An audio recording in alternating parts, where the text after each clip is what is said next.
Hello everyone.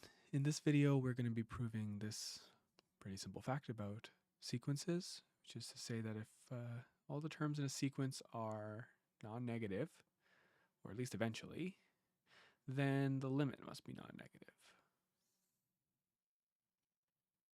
So we will prove this by contradiction, right? So let's say we have our, just to give a picture of what's going on here, right? We have our number line,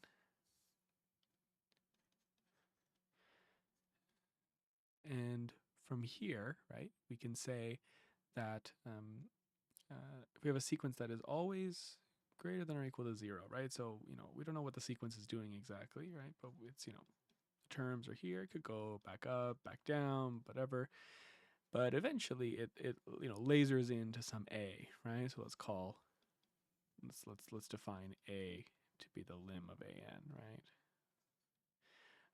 Then it lasers in, converges in to some value eventually, right? It could, to be honest, it could even go negative a little bit, but as long as eventually we have this property that it'll stay, non-negative, then the limit that it must be approaching has to be non-negative. So, okay, well, how do we do this, right? Well, if we say that, let's say the sequence actually went a little lower. Let's say the sequence was always positive, or at least non-negative, and it locked in, I don't know why I'm using the word locked in here, but anyways, it converged to a number strictly less than 0. Well, what we can say is that, well, there must be some element of the sequence that's also less than 0. But that can't be, right? If it's always positive.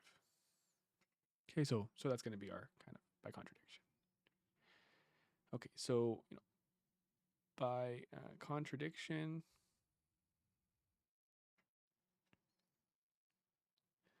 suppose lim AN, which I'll just call A, is strictly less than 0. Okay, well, what does that mean, right? Well, that means, first of all, we know that AN converges to A. And so what this means is that for all epsilon greater than 0, there exists some n in n such that when AN, such that the distance from AN to its limit is less than epsilon for all n greater than or equal to that n. Okay, so if A less than 0, this implies that the absolute value of A, right, this kind of distance, the distance between A and there, right, is, some non-zero number, right? So we can fix epsilon to equal this A. So that means that there exists some n in n such that the distance from AN to A is less than AN for all n greater than or equal to that capital N. Okay, and visually, what is this saying, right? Again, I'll kind of draw my number line here, right? So what this is saying, this is A, right? That there's some n such that once we're past this n, right? Once we're past this n in the sequence, the distance from AN to A is less than the absolute value of A. Well, that distance right there is the absolute value of A. And we know that the distance from AN to A is less than or equal to, or just so strictly less than the absolute value of A. So that means that let's talk about maybe specifically the term AN, big N, okay, the first term after this point. AN necessarily is in this little bubble between, so we can say AN is an element of A minus, or how should we do it? A minus the absolute value of A to A plus the absolute value of A.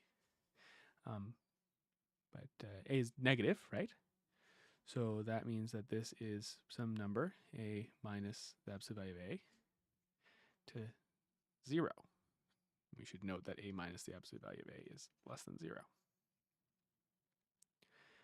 So basically, what we conclude there is that AN is less than 0.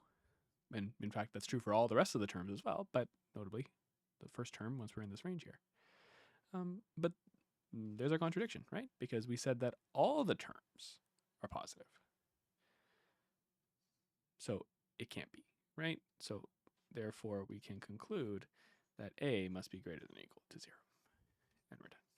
So it contradicts this assumption that a is less than 0. All right, well, that was a pretty quick one. But anyways, that's all for this video. Hopefully that made sense. From this, actually, why don't we just quickly look, right? We can just maybe quickly prove another theorem, right? We can say that if an is always greater than bn, for all n in n, then this implies that lim an is greater than or equal to lim bn. Yeah, that's what that is what I mean. For a second, I doubted myself. And this is a very simple proof, right?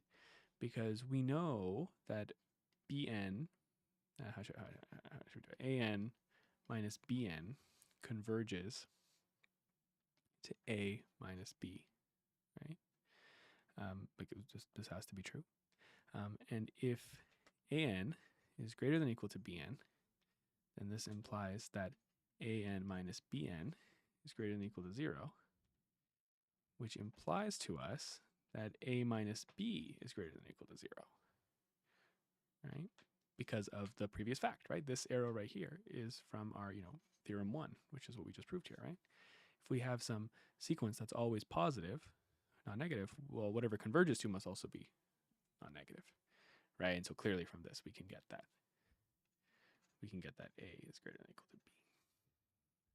And to be clear, right, I called that a and that b. Okay, double proof. One video.